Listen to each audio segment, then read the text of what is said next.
దేవనామానికి మహిమ కలుగునుగాక. మన ప్రభువును రక్షకుడైన యేసుక్రీస్తు శుభమును తెలియజేస్తున్నాను. అందరు బాగున్నారు కదా? మరొకసారి పరిశుద్ధాత్మ దేవుడు ఈ ఆదరణ గడియ అనేటువంటి దైవిక కార్యక్రమం ద్వారా మిమ్మల్ని మీ కుటుంబాన్ని దర్శించి ఈ విధంగా దేవుని మాటలు మీతో పంచుకుంటే దేవుడి చిన్న కృపను బట్టి ఆ దేవదేవుడికి వందనాలు చెల్లిస్తున్నాను. దేవుడు ఇంకా బహుగా మిమ్మల్ని మీ కుటుంబాన్ని ఆరోగ్యాలతో నిండుగా మెండుగా దేవుడు దీవించునగాక. ఆమె రండి దేవుని యొక్క వాక్యం విందాం. ఈరోజు దేవుడు మనతో మాట్లాడుకున్న అంశం ఏంటంటే, దేవుడు నన్ను ప్రేరేపించిన మాట ఏంటంటే, నేను మీ వద్దకు వస్తాను. ఆమె ఈరోజు దేవుడు మనతో మాట్లాడుకున్న అంశం ఏంటంటే, నేను మీ వద్దకు వస్తా. ఎవరి వద్దకు వస్తాడు, ఎందుకు వస్తాడు, వచ్చి ఏం చేస్తాడు అన్న విషయాలు మనం క్షుణ్ణంగా తెలుసుకుందాం. రండి పరిశుద్ధ గ్రంథం నుంచి యాకోబు రాసిన పత్రిక 4వ అధ్యాయం 8వ వచన మాట చూడండి. దేవుని యొద్దకు రండి, అప్పుడు మీరు మీ యొద్దకు ఆయన వచ్చును. ఆమెన్. ఈరోజు దేవుని బిడ్డలు గమనించండి. చదవబడిన లేఖన భాగం నుంచి పరిశుద్ధాత్మ దేవుడు చెప్పిన మాట ఏంటి తెలుసా? నేను మీ యొద్దకు వస్తా. ఎవరి యొద్దకు వస్తాడు? ఎవరి యొద్దకు వస్తాడు? ఎవరైతే ఆయన యొద్దకు వస్తారో, ఎవరు దేవుని దగ్గరకు వస్తారో వారి యొద్దకు దేవుడు వస్తాడు. ఈ రోజున మరి మీరు దేవుని యొద్దకు వస్తున్నారా? అదేంటండి దేవుని యొద్దకు రాకపోతే ఎట్లాంటి దేవుని యొద్దకు వస్తున్నామంటే, దేవుని యొద్దకు వచ్చేటప్పుడు ఎలా ఉండి రావాలి అని చాలా విషయాలు ఉన్నాయి. సరే, ఎలా ఉండి రావాలి అని నేను తర్వాత ఇంకొకసారి దేవుని చెప్తూ అయితే మాట్లాడతాను. దేవుని బిడ్డలు గమనించండి. దేవుడు అంటున్నాడు, నేను మీ యొద్దకు వస్తా. ఎవరి యొద్దకు వస్తాడు? ఎవరు నా యొద్దకు వస్తారో నేను వారి యొద్దకు వస్తా. ఎందుకు ఆయన మన యొద్దకు రావాలనుకుంటున్నాడు? ఆయన మన యొద్దకు వస్తే, మన కుటుంబంలోకి వస్తే, మన జీవితంలోకి వస్తే, మన బిడ్డల జీవితంలోకి వస్తే, మన చేతి పనుల వ్యవసాయాలన్నిటికి వస్తే మన జీవితంలో జరిగే కార్యాలు ఏంటి? ఆయన వచ్చి ఏం చేయాలనుకుంటున్నాడు?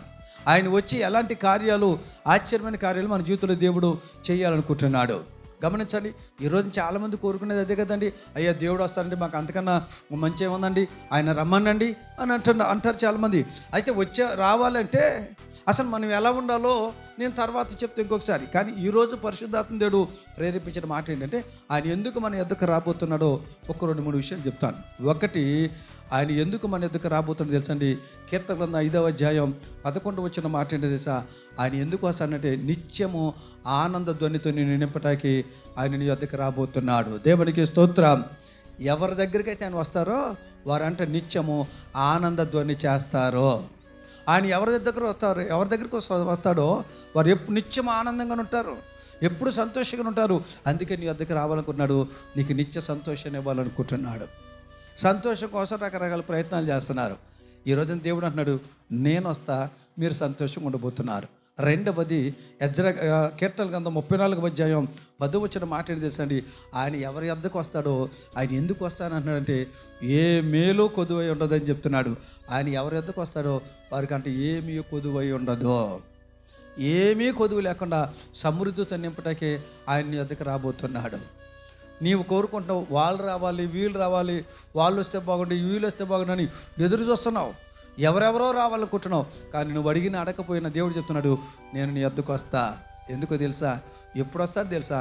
మీరు ఆయన వద్దకు రండి, ఆయన మీ వద్దకు వస్తాడు. ఎందుకు వస్తాడు తెలుసా? నిత్య ఆనంద ధ్వనితో నింపడానికి, 2 అనేక మేలుతో నీకు మేలుని చేయటానికి నీ వద్దకు రాబోతున్నాడు. ఆఖరి ఇంకో మాట చెప్పండి. ఆయన ఎందుకు మీ వద్దకు రాబోతున్నాడు తెలుసా? యెజ్ర గ్రంథం 8వ అధ్యాయం 22 వచ్చిన మాట ఏంటంటే, ఆయన హస్తము నీకు తోడుగా ఉంచటానికి మీ వద్దకు రాబోతున్నాడు. దేని బిడ్డలు గమనించండి. ఆయన ఎందుకు మన ఎందుకు రాబోతుందని తెలుసండి? ఆయన హస్తము మనకు తోడుగుంచటానికి. ఆయన హస్తము కనుక మనకు తోడుకుంటే ఏ కీడు మన దరికి రాదు. ఆయన హస్తము కనుక మనకు తోడుకుంటే ఏ నష్టము మనం చూడము. ఆయన హస్తము మనకు తోడుగా ఉంటే మనం ఎప్పుడు తల ఎత్తుకునే వారుగా ఉంటాం. అందుకే ఇవన్నీ ఆలోచన కలిగే దేవుడు చెప్తున్నాడు. ఈరోజు వాక్యం పెట్టిన మీతో దేవుడు చెప్తున్నాడు, నేను మీ వద్దకు వస్తా. అలా రావాలంటే మీరేం చేయాలి తెలుసా? ముందు మీరు ఆయన వద్దకు రండి. మీకున్న సంఖ్యలని తెంచేసుకుని ఆయన వద్దకు రండి. మీకున్న కట్టుబాట్లని తెంచేసుకుని ఆయన వద్దకు రండి. ఎందుకు రావాలనుకున్నా తెలుసండి? ఒకటి, నిత్య ఆనంద ధ్వనితో నేను నింపటానికి. రెండవది, ఏ మేలు కొదువు లేకుండా మేలుతో నేను కొదువు లేకుండా నింపటానికి. మూడవది ఎందుకో తెలుసండి? ఆయన హస్తము నీకు తోడుగా ఉంటాకి మీ వద్దకు రాబోతున్నాడు. సంతోషంగా ఆహ్వానించు. దేవుని వద్దకు వచ్చి దీవించునుగాక. తలలు వంచండి, ప్రార్థన చేసుకుందాం. ప్రేమగల మా తండ్రి, నీ స్తోత్రాలు. ఎత్తబడిన వాక్యాన్ని బట్టి నీ స్తోత్రం. వాక్యం ప్రతి ఒక్క జీవితంలో ఫలింపజేసి మీ రోజు నుంచి వాక్యం ప్రతి ఒక్కరితో మీరు ఉండి వారి యొద్ద ఉండి అనేక మేలుతో నింపమని యేసు నామములో అడిగి పొంది ఉన్నాం తండ్రి. ఆమేన్. దేవుడు మిమ్మల్ని దీవించునుగాక. ఆమేన్.